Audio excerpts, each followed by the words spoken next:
आज जानकारी लेकर आए हैं इस महत्वपूर्ण विषय के ऊपर कि क्या आपको आत्महत्या करने के विचार आते हैं। तो सबसे पहली बात तो यह है कि 99% लोगों को आत्महत्या करने के विचार नहीं आते हैं। 1% लोगों को ही आत्महत्या करने के विचार आते हैं, और ये वो लोग होते हैं जिनमें उस 1% में भी आधा प्रतिशत तो वो होते हैं जिनकी परिस्थितियां बहुत बुरी होती है, बहुत ज्यादा उनको तकलीफें होती हैं जीवन में, जिन तकलीफों की वजह से, जैसे कि किसी विषय में हार हो जाना, मानना कि उनका करियर को लेकर, ये पढ़ाई को लेकर हार हो जाना, तब जाकर वो सोचते हैं कि भाई हमें जीना नहीं है। बाकी के जो आधे प्रतिशत होते हैं ये वो लोग होते हैं जिनके ऊपर नकारात्मक ऊर्जाओं का प्रभाव होता है। जब आपके ऊपर किसी प्रकार की क्रिया की जाती है या क्रिया नहीं की गई है लेकिन नजर दोष बड़ा भीषण होता है आपके ऊपर,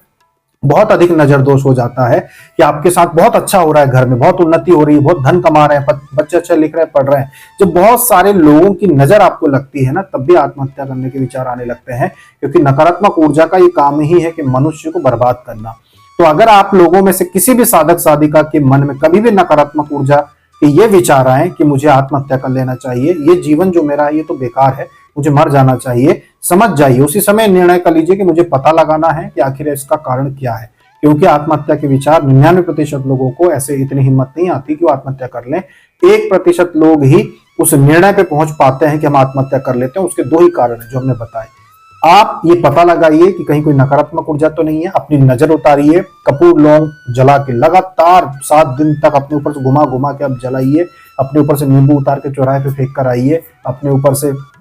अब जो भी आपको प्रयोग पता हो नजर उतारने के, कि आप मिर्ची उतार के कोई जलाता हो, चाहे जो भी प्रयोग आपको नजर उतारने के पता हो, सबसे पहले तो 7 दिन तक ये प्रयोग करो कि अगर आत्महत्या का विचार आता है आपके मन में परिस्थितियों के अनुसार, तो आप अपनी नजर उतारने का काम जरूर करो, वरना ये और ज्यादा भीषण होता जाएगा, परिस्थिति और बिगड़ती जाएगी। दूसरी बात, अगर आपकी स्थिति ऐसी है कि अगर आप जीवन में हार गए हैं, अगर आपको लगता है कि आप किसी एग्जाम में फेल हुए हैं या नौकरी में अच्छा नहीं कर पा रहे हैं, आप अपने जीवन में धन नहीं कमा पाए हैं, तो समझ जाओ कि आप उन लोगों में से हो जिनको भगवान ज्यादा माया में नहीं फंसाना चाहता। जो लोग ज्यादा सफल नहीं हो पाते वो आध्यात्मिक लोग होते हैं, उनके अंदर भक्ति के गुण बहुत अधिक होते हैं। इन लोगों को मोक्ष पाने का अधिकारी माना गया है कि जो लोग ज्यादा सफलता प्राप्त ना करें ये मोक्ष पाने के अधिकारी होते हैं। तो अगर आपके साथ हार पे हार हो रही है, मतलब आपको भक्ति के मार्ग पे उतर जाना चाहिए कि हमारे जीवन में जितना भी हम धन कमा रहे हैं हम उससे संतुष्ट रहेंगे, जिस प्रकार भी हम कमा रहे हैं उससे हम संतुष्ट रहेंगे और ज्यादा से ज्यादा समय भक्ति में देंगे।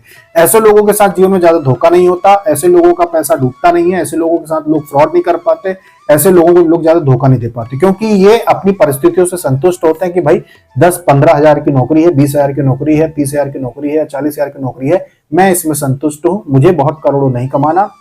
मैं इस नौकरी को ईमानदारी से करूंगा और भक्ति करूंगा, क्योंकि मुझे लग रहा है कि मैं ज्यादा उन्नति नहीं कर पाया हूं, मतलब प्रभु मुझसे चाहते हैं मैं ज्यादा माया में ना फंसूं और मैं मोक्ष पा जाऊं, इसीलिए अब मैं ज्यादा से ज्यादा समय भक्ति में बिताऊंगा, ईमानदारी से अपनी नौकरी करूंगा। यही आपके जीवन का लक्ष्य है। चाहे आप कितने भी आध्यात्मिक ग्रंथों का अध्ययन कर लो, कितने शास्त्र पुराणों का अध्ययन कर लो, अंत में जाके ये बात एक दिन जरूर खुल के रहस्य आपके सामने आएगा। चाहे आप संतों के पास चले जाओ, चाहे गुरुओं के पास चले जाओ, अंत में यही बात निकल के आएगी कि वही व्यक्ति ज्यादा उन्नति नहीं कर पाता जिसके ऊपर प्रभु की कृपा होती है कि इससे मुझे भक्ति करवाना है, ये इसका अंतिम जीवन है, अब इसको मोक्ष प्रदान करना है। तो वही लोग सिर्फ उतना ही कर पाते हैं जितना जीवन चलाने के लिए आवश्यक हो। जीवन चलाने के लिए जितना आवश्यक है भगवान उतना अपने आप दे देगा। या तो आपको संपत्ति घर में इतनी दे देगा कि अगर आप नौकरी में उन्नति ना करें तो संपत्ति से भी कमा के खा सकते हैं, तो भगवान इतना दे देगा आपको कि आप जीवन अपना यापन कर सके। लेकिन बहुत करोड़पति भी नहीं बनाएगा आपको, क्योंकि वो जानते हैं कि भाई ये पिछले कई जन्मों से तड़प रहा है मोक्ष के लिए और अब ये इसका जो जीवन है ये मोक्ष प्राप्त करने के लिए है, इसलिए अब इसको मैं मोक्ष दूंगा।